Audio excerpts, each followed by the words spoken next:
Hello friends, welcome to Lavan's Kitchen and Craft. இன்னைக்கு நம்ம என்ன பார்க்க போறோம் அப்படினா MTR குலாப் ஜாம் மிக்ஸ் வச்சு குலாப் ஜாம் எப்படி செய்யலாம்னு சொல்லிட்டு பார்ப்போம் சாஃப்ட்டா. அதுக்கு முன்னாடி நீங்க நம்ம சேனலுக்கு புதுசா இருந்தீங்க அப்படினா கீழ இருக்க ரெட் கலர் subscribe பட்டனை பிரஸ் பண்ணுங்க. மறக்காம பக்கத்துல இருக்க பெல் ஐகானும் பிரஸ் பண்ணுங்க. பெல் ஐகான்ல ஆல் என்ற ஆப்ஷனும் கிளிக் பண்ணுங்க. அப்பதான் வந்துட்டு நம்ம போடுற வீடியோஸ் உடனுக்குடனே அப்டேட்ஸ் உங்களுக்கு கிடைக்கும். இப்போ வாங்க फ्रेंड्स வீடியோக்குள்ள போலாம். இன்னைக்கு குலாப் ஜாம் வந்துட்டு எவ்வளோ ஈஸியாக வந்துட்டு செய்யலாம்னு சொல்லிட்டு பார்ப்போம். அதுக்கு நான் இந்த MTR குலாப் ஜாம் மிக்ஸ் தான் வந்துட்டு நான் எடுத்திருக்கேன். நம்மளுக்கு 3 இன்க்ரீடியன்ட்ஸ் தான் தேவை, அதை தவிர நம்மளுக்கு வேறு எதுவுமே தேவையில்லை. MTR குலாப் ஜாம் மிக்ஸ் வந்துட்டு ஒரு பேக்கெட்டு, அந்த ஒரு பேக்கெட்டுக்கு 800 கிராம்ஸ் வந்துட்டு சுகர் எடுத்திருக்கேன், ஒயிட் சுகர். அடுத்து ஏலக்காய் வந்துட்டு ஏலக்காய் பவுடராக எடுத்துக்கலாம், ஆர் அதர்வைஸ் வந்துட்டு நான் வந்துட்டு ஒரு 3 ஏலக்காய் வந்து இந்த மாதிரி தட்டி எடுத்து வச்சுருக்கேன். இப்போது வாங்க எப்படி செய்யலாம்னு சொல்லிட்டு பார்ப்போம். நீங்கள் ஒரு ஃபெஸ்டிவலுக்கு இல்லை யாராவது கெஸ்ட் வராங்க அப்படின்னா இது ஈஸியாக குயிக்காக முடிச்சிடலாம், டேஸ்ட்டாகவும் இருக்கும். இந்த மாவுக்கு வந்து பிசைகிறதுல தான் வந்துட்டு பதமே இருக்குது. நம்ம இந்த ஒரு பேக்கெட் மாவுக்கு இப்போ எப்படி பிசைக்கலாம்னு சொல்லிட்டு பார்ப்போம்.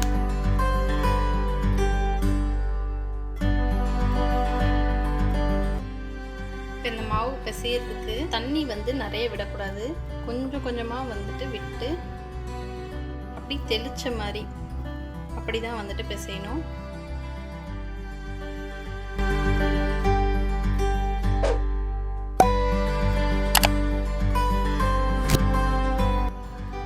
இப்படி பிசைஞ்சிட்டு இதில் கொஞ்சம் நெய் இல்லை எண்ணெய் விட்டு பிசைஞ்சிங்க அப்படின்னா இன்னும் வாசமாக டேஸ்ட்டாக இருக்கும்.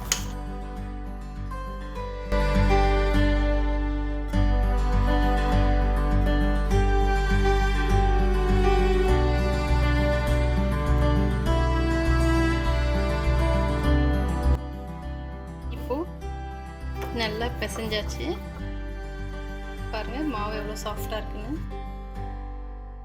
மாவு மேலே ட்ரை ஆகாத இருக்கிறதுக்கு அது மேலே கொஞ்சமாக நெய் இல்லைன்னா வந்துட்டு எண்ணெய் விட்டு இப்படி ஃபுல்லாக வந்துட்டு தடவி வச்சுருங்க. மாவை இந்த மாதிரி இந்த லெவலுக்கு நல்லா வந்துட்டு சாஃப்டாக பிசைஞ்சு வச்சுக்கணும்.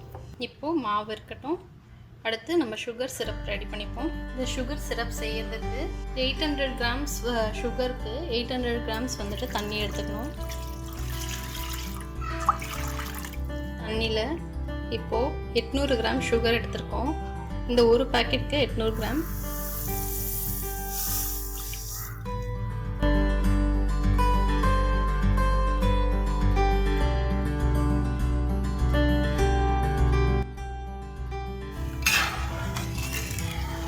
இப்போ இந்த சர்க்கரை பாகு ரெடி பண்ண போகிறோம்.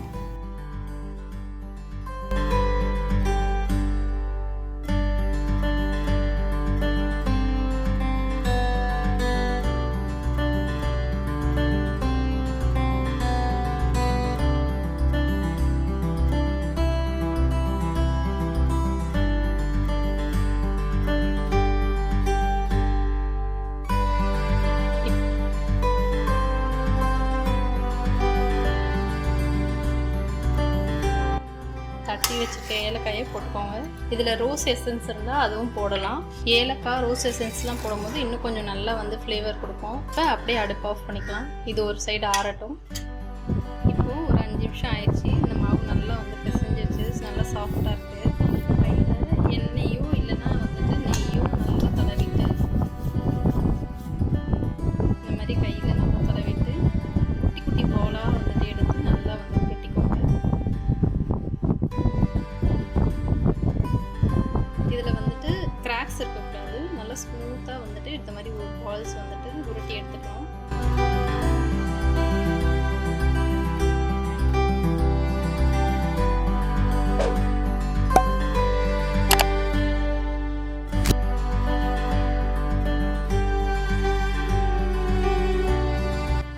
இந்த மாதிரி வந்துட்டு ஸ்மூத்தாக வந்துட்டு உருட்டிக்கணும்.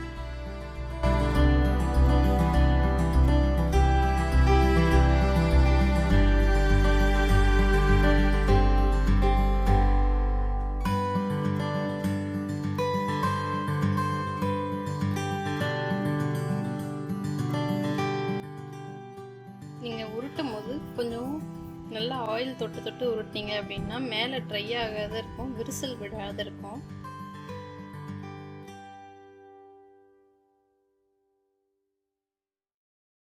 இது எல்லாமே வந்துட்டு ஸ்மூத் டெக்ஸ்சராக வந்துட்டு நல்லா உருட்டியாச்சு குட்டி குட்டி பால்ஸாக. உங்களுக்கு எந்த சைஸில் வேணுமோ அதில் வந்துட்டு கொஞ்சம் சின்னதாக நீங்கள் வந்துட்டு உருட்டிக்கணும்.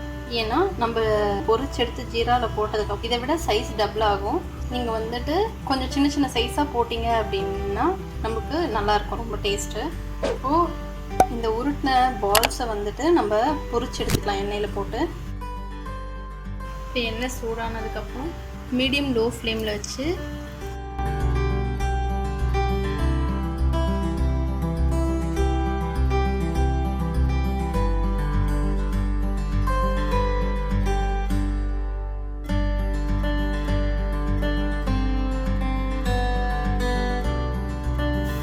ஃப்ளேம் ஃபுல்லாக வச்சு நீங்கள் வந்துட்டு பொரிச்சிங்க அப்படின்னா தீஞ்சிரும், உள்ளே வேகாது.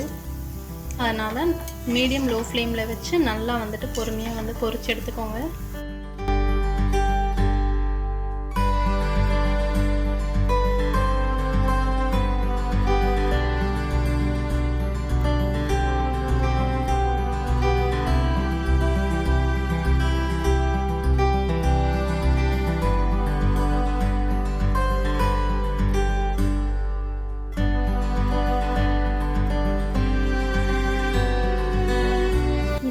வெந்ததை இது மாதிரி ஆயில் ஃபில்டர் பண்ணி எடுத்துக்கோங்க.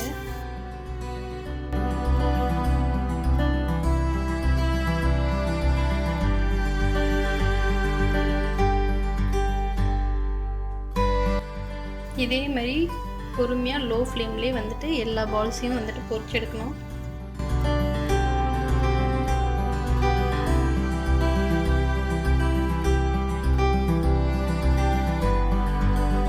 இப்போ பொரிச்சு எடுக்கும் போதே கொஞ்சம் பெருசாகிடுச்சு பாருங்கள். இன்னும் ஜீராவில் போடும் போது இதை விட டபுளாக ஆகும், நல்லா ஊறி. இப்போ நல்லா ரெட்டிஷ் ஆகிடுச்சு. இந்த ஸ்டேஜில் நல்லா எண்ணெயை ஃபில்டர் பண்ணி எடுத்துருங்க.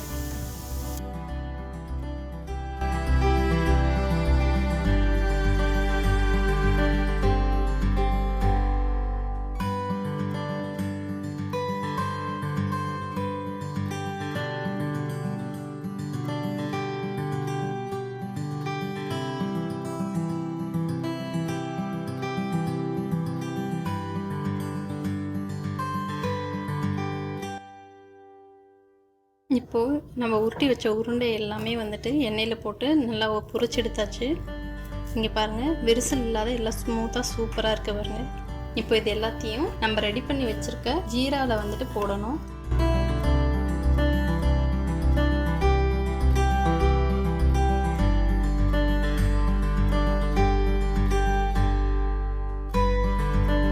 இது வந்துட்டு ஒரு 20 நிமிஷத்துலேருந்து அரை மணி நேரம் வரைக்கும் ஊறணும். இந்த குலாப் ஜாம் ஃபுல்லாகவே வந்துட்டு ஜீராவில் இழுத்து டபுளாக ஆகிருக்கும் சைஸு.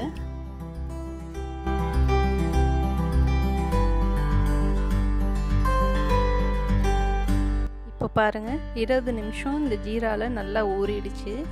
இப்போ நம்ம போட்ட சைஸோட குலாப் ஜாம் நல்லா ஊறி நல்லா பெருசாக வந்துருச்சு பாருங்கள்.